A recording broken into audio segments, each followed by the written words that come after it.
The first key date in the federal government funding of science is 1776, not because that's the year of the Declaration of Independence, but because that's the year when Adam Smith publishes The Wealth of Nations, in which he shows that it's a myth that governments need to fund science for economic or industrial growth.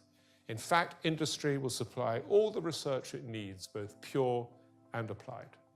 And so the only reference to science in the Constitution, which is ratified soon afterwards, is a clause conferring the right to grant patents to support the arts, the useful arts and manufacture, in the words of the Constitution.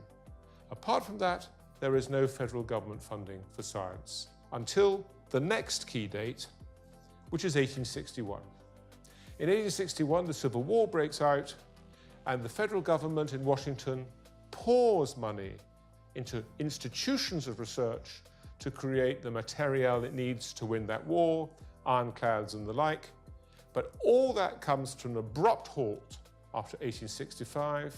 With the return to peace, there's a return to the previous policy of no federal support for research. So when the First World War breaks out in 1917, the whole cycle is simply repeated.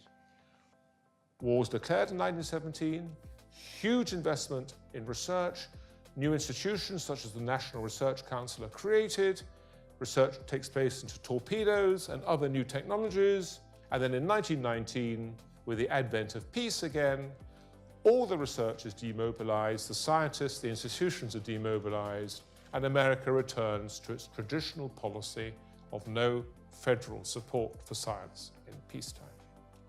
So when the war breaks out again in 1940, it looks as if the whole cycle is going to be repeated again. Huge expansion in science, new institutions created, Manhattan Project antibiotics. But then, in 1945, there's pressure not to demobilize those researchers because in 1947, Truman declares his doctrine. And for the first time, America is now permanently at war with the Soviet Union. War means technology, which means materiel and technologists, and so the National Science Foundation Bill is passed by Congress in 1947.